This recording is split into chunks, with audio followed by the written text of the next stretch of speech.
Thank you, Mr. Chairman. Time and again, my colleagues across the aisle have hijacked negotiations to avoid default in order to extract spending cuts in the name of fiscal responsibility.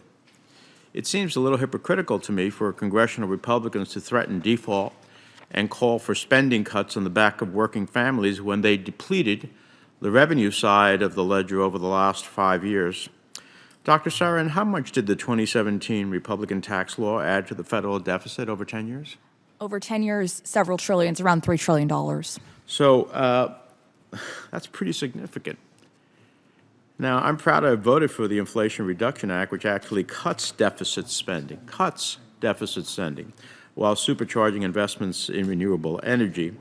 It also provides resources for the IRS to modernize its IT system, restore customer service, and hire the personnel necessary to collect the taxes that everyone, including wealthy individuals legally own. So I think that when you give a couple of $1 trillion away, it's a little disingenuous to then say there should be all these spending cuts on the backs of individuals, working families that will make a difference in our economy. Over the last 10 years, the IRS budget shrunk by 20%, resulting in 20% of its workforce being laid off. And while middle-class families and small businesses bear the brunt of the IRS customer service problems, wealthy individuals and large corporations are all too happy to take advantage of the IRS's limitations. Ultimately, that means less revenue to cover the cost of our federal budget. We're already seeing improvements at the IRS due to the Inflation Reduction Act. Customer service has significantly improved. The IRS is planning to hire the personnel needed to ensure that the wealthiest are paying what they legally owe. But the answer to balancing the budget is to slash the critical IRS funding and reverse this progress. Mr. Ford, how much does the IRS stand to return to the Treasury over the next 10 years due to tax enforcement of the wealthiest individuals and businesses? Thank you for the question, Senator. I retired from the government a couple years ago. I don't have those exact figures, but the return on investment for IRS agents, whether it's on the civil or criminal side, is enormous. Just the criminal division of the IRS that I worked with for almost 30 years, just over the last several years, identified many billions of dollars in tax and other financial fraud. Yeah, I have a figure of $120 billion over 10 years. That's an enormous amount of money. Who pays the price of tax evasion by the wealthiest and large corporations, Mr. Ford? Well, it's all the American citizens that are abiding by the laws.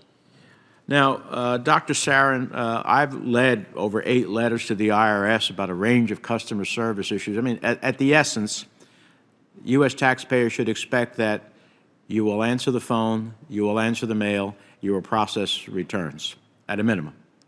That wasn't always the case. The IRS consistently now answers the phones between 80 and 90% of the time at an average speed answer of 4 minutes compared to previous times where that was incredibly longer.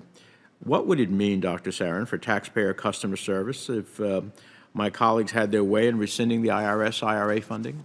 Well, Senator Menendez, you would go back to the world of before, where less than 15% of calls that were made during filing season were answered, where phone wait times were upwards of 30 minutes, where the IRS continued a practice that it called a courtesy disconnect, which was essentially it knew it was never going to get to you, so it just would cancel your phone call when it received it. Now the IRS has the tools that it needs to be able to answer customer calls. About 90% of the time this filing season, it is going to aim for 100% of the time and instantaneous communications with taxpayers, and that's what these resources are going to afford it. Yeah. Well, I don't think any of my constituents would appreciate a courtesy disconnect at the end of the day. Finally, it's not just IRS funding that our colleagues want to slash, but other critical government programs to grow jobs and the economy. Last year, Congress appropriated, for example, $8 billion to the child care and block development grants. This helps to provide funding for child care providers to support low-income families in assessing child care. To do what largely? To be able to go to work, to be productive, to contribute to the economy. Dr. Sarin, what would be the impact on families, child care providers, and the economy writ large if Republicans insist on slashing vital funding for child care? Well, as a condition to a precedent on a debt default? We have a whole host of empirical evidence on this question. It means less people able to work, less women able to work. It means worse outcomes for children in the long run. And fundamentally, we don't need to do that to address our debts and deficits. What we can do instead is collect the taxes that are already on the books with actions like the IRA's investment in the IRS. I thank my colleague. The next three in order of appearance are Cardin,